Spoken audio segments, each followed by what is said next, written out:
Light one today, being honest. I'm Johnny Mac with your daily comedy news. Yesterday was one of those half holidays. Were we off? Were we not off? My kid's at school, and there was almost no news. David Attell was the final headliner at Caroline's. Caroline's on Broadway, the famous comedy club in New York City, closed its doors after 3 decades on New Year's Eve. The New York Times had somebody at the show. David Attell urged anyone not laughing to leave, joking, "Take a table and chair with you because we have to clear this place out." A waiter walked past the stage towards the door. David Attell asked him where he was going and then paused and then joked, "Unemployment." Wow. On the Joe Rogan Experience episode 1915, Brian Simpson was talking about how there were a lot of non-experts in comedy. Joe Rogan shared that, "My mom told me I wasn't funny." Rogan said you can't listen to all those people, like his mom. Brian Simpson argued some people have an exceptional talent for writing wonderful material, but they don't have the charisma to make it work on stage. They become comedy writers. But in Rogan's experience, many writers showed up on stage one day and killed it. For example, top of mind, this is me jumping in here. Neil Brennan, perfect example. Rogan said, yeah, but they write and they go on stage sometimes and kill. Ricky Gervais was on the Graham Norton show. Ricky said, David Bowie was my hero for about 25 years. Then I met him and I invited him to do extras, and he said, yes, it was incredible. I co-wrote a song with him, the song that we sing in extras. I sent him the lyrics and I called him and I said, did you get the lyrics? And he said, yeah. And I said, good. Could you give me something kind of retro like Life on Mars? And Bowie says, oh yeah, I'll just knock off a quick effing Life on Mars for you. Ricky said Bowie was amazing, just incredible, and an artist right until the end. The Interrobang were doing their end of the year awards, and I noticed as I put the show together today, they had a category Biggest Scandal of 2022, and I was scanning the list, and I thought it was an interesting walk down memory lane. Remember all these stories? Dave Chappelle, they just wrote too many to list them all. And Joe Rogan, you know everything. All right, those two are a little lame. Trevor leaving The Daily Show. Yeah, that was kind of surprising, especially he had just signed an extension. Andy Dick arrested more than once. Nothing funny there, but yeah, he was in the news quite a few times. Nathan Fielder Show accused of being too mean. I don't really remember that. 8 cast members left SNL, and yeah, we're seeing what a bad season that show's having. Louis C.K. wins a Grammy. Louis is not all that canceled, I guess. John Mulaney had a surprise guest Dave Chappelle, and people in the audience were very upset Dave Chappelle was there. I don't remember this one. A fan fools Eastbound and Down fans with a fake trailer. I don't remember that. Triumph the Insult Dog arrested at the Capitol. Pete Davidson breaks up with Kim Kardashian. Jeff Garlin kicked off the Goldbergs. Was that only this year? I feel like that was a while ago. Bill Murray behavior puts an end to the Aziz Ansari movie. Really? Did they stop making that movie? I remember the story. I don't remember the movie being canceled. Interesting. James Corden steals Ricky Gervais' joke. Yep. That was a lot of fun for a day or two. Chris Redd dating Kenan Thompson's wife. That got underplayed, especially once Chris Redd, unfortunately, was attacked outside the Comedy Cellar. That kind of changed the Chris Redd story. But yeah, he was dating Kenan Thompson's wife. A little weird. Rich Voss, banned from a Canadian club. I know somebody who told me a story about playing golf with Rich Voss during the summer. And the person in question tells me every time, Rich Voss is a jerk. But he uses the D word for jerk. But yeah, Rich Voss, he went into some material about the indigenous people, and it didn't go over too well, banned from a Canadian club, and probably the winner of Biggest Scandal of 2022. Chris Rock was slapped at the Oscars. Did you hear about that? Yeah, it was a pretty big story. Rachel Feinstein talked to Philadelphia Weekly, and the Weekly said, I live near a firehouse, and I've written about my love of Chicago fire many times. There's no way there's anything funny about the tragedy of fire, but you, Rachel, are a stand-up comedian married to a fire chief. How does that work? Is there humor? You're able to wrangle for any of this? Rachel said, yeah, because it's such a weird subculture. And what I didn't realize coming into all this is that they love the fires. I had no idea that every fireman is a pyro. You can write Rachel letters, not me. I'm just telling you what she said, according to Philadelphia Weekly. When my husband is not at the firehouse, he's laying on his stomach at home, grieving about the fires that he's missing out on. He's always on the NYFD app. I believe that would be the FDNY app, but whatever. On his phone, admiring huge fires and saying things like, a real tinderbox. I never know what to do with any of this information. Rachel, has your material changed since the pandemic? Rachel says, yeah, because you can only do so much about being on dumb dates. Now that I'm married with a kid, there's that to joke about.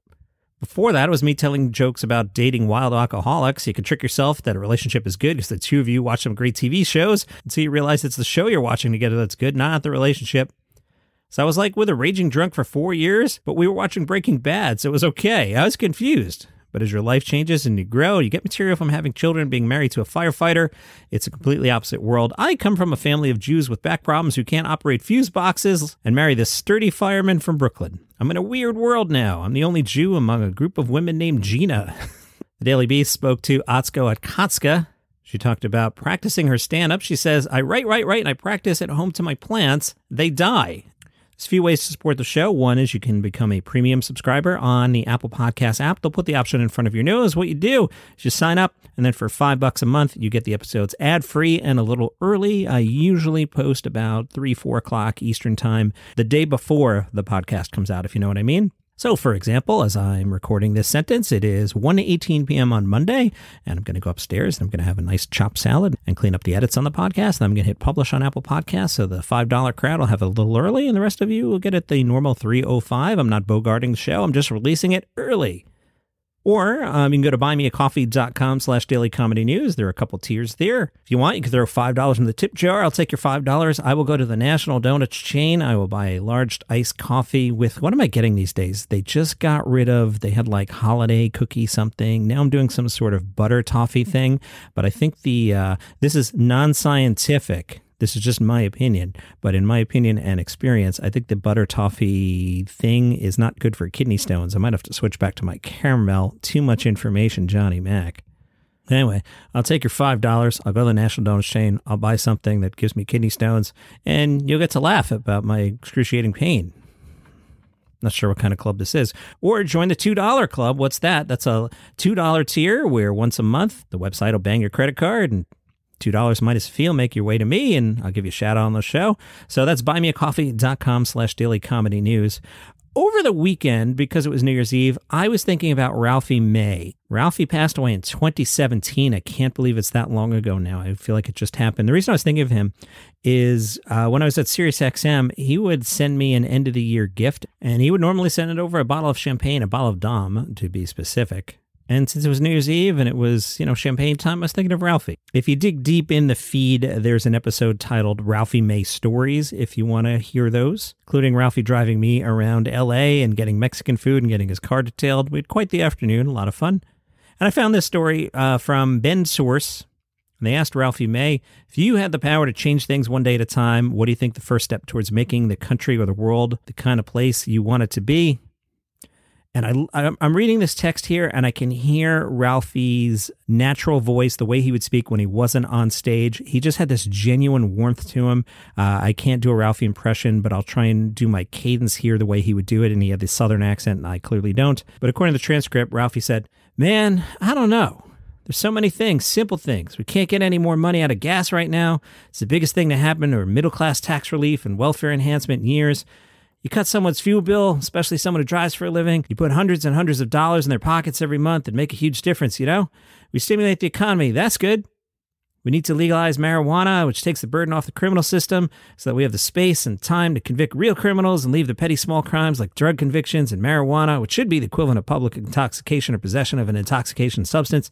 Be responsible for it. Tax the hell out of it. Pay off a lot of debt. We have a huge national debt and could use every source of income to help pay it. There's a lot of great products and ideas that could come from that. It just needs to happen.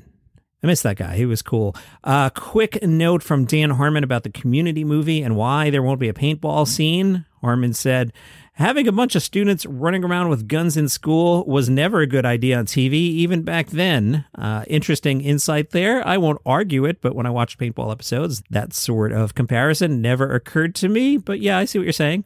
Drew Barrymore, who stars in 2 of the 4 good Adam Sandler movies, I'll give you that list in a second, she is willing to return to the movies, especially if Adam Sandler is involved. She says, as soon as you talk about Adam Sandler, I'm like, maybe, sure. So Drew Barrymore co-starred in 50 First Dates, one of the 4 good Adam Sandler movies, The Wedding Singer, which is the 4th best Adam Sandler movie, and there are only 4 good ones. They also co-starred in Blended, not on the list. So if you're wondering what are the 4 best Adam Sandler movies, they are number 4, The Wedding Singer, number 3, 50 First Dates, 2, basketball movie that came out last year that I can never remember the name of, Hustle, and number 1, Uncut Gems, which is the Adam Sandler masterpiece. All other Adam Sandler movies are complete garbage. That's your comedy news for today. Follow the show for free on Apple Podcasts, Spotify, YouTube, wherever you get your shows. See you tomorrow. All right, here's the pitch. 5 stories, they're all good news. It's called 5 Good News Stories. No negative news, just good news. Nice, easy way to start your day. Hopefully a smile. Hi, I'm Johnny Mac, host of 5 Good News Stories. You get the premise? There's 5 stories, and they're all good news. It's the number 5 good news stories. 5 good news stories. Follow the show wherever you get your podcasts.